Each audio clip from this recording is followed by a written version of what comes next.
Magnus Carlsen versus Peter Heide Nielsen, the great Danish grandmaster, played 2004 in Copenhagen, this game.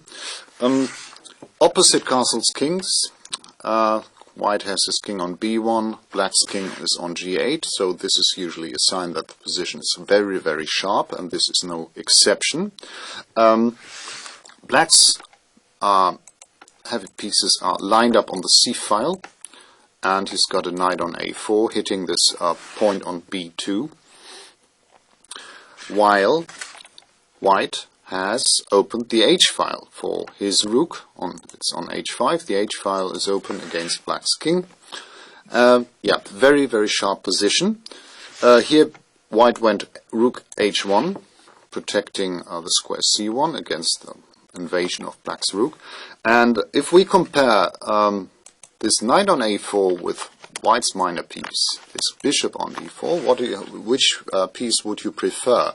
I think it's quite clear that this this bishop on d4 is much stronger, because this knight on a4 is only an attacking piece, but the bishop on d4 helps both the defense, protecting b2, for example, and the attack. It's working on this part of the diagonal as well. Yeah, black went rook to c2, which looks quite menacing. What would you play as white here? What did Magnus do?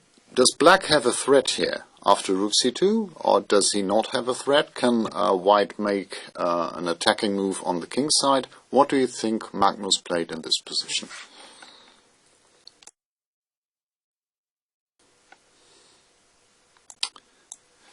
g6.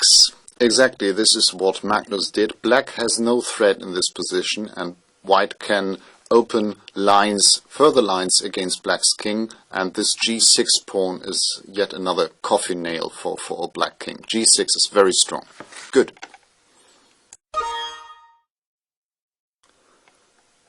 g6, Magnus's continuation. g6, another coffin nail being driven home.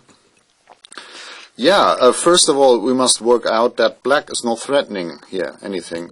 He has got his rook on c2 and rook b2. Oh, looks really menacing. Horrible.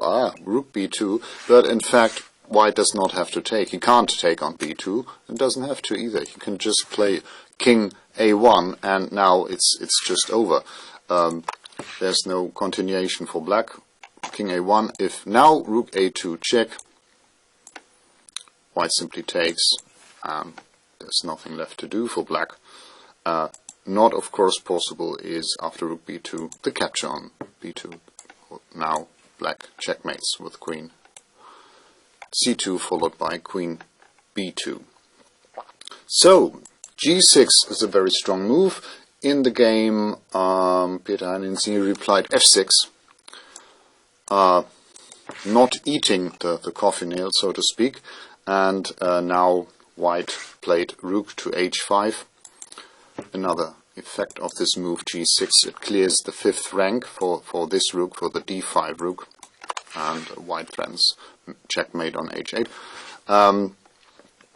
Let's first see what happened in the game after f6. White went rook h5, king f8, and now it's very elegant what Magnus did here. I think there are many ways to roam here, but queen a3 is very convincing. Queen a3 check.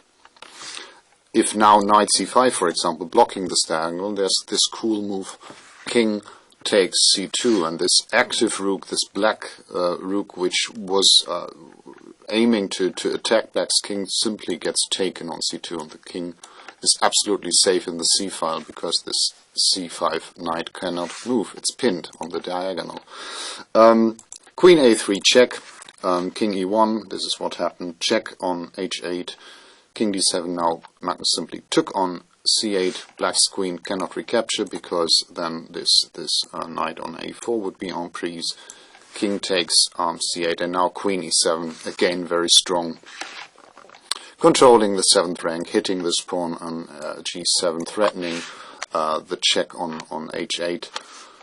Now queen c7, queen e8 check, king b7, and now Magnus simply took the knight on a4, rook c4, queen d1, and black resigned.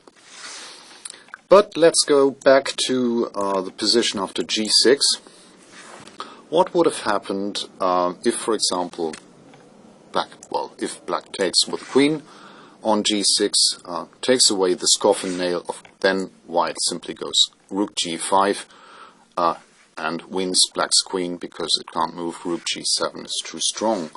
Rook g5 is winning, and the real point of g6 is revealed after pawn takes g6, f takes g6, and now you are to find white's continuation in this position. How do you think white should continue after pawn takes g6? Your move as white, what would you do here?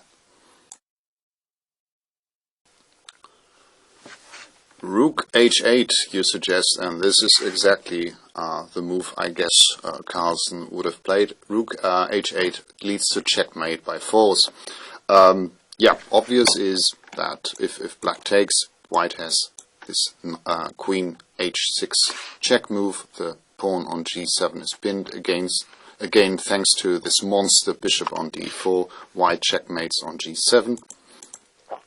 And if black declines this sacrifice, white checks on f4, and then queen g5, king f7, and now, rook f5 was the quickest way. Rook f5 check, and white checkmates. g6, the key move in this position. After g6, everything is very simple, falls into place for white. And just watch this monster bishop on d4.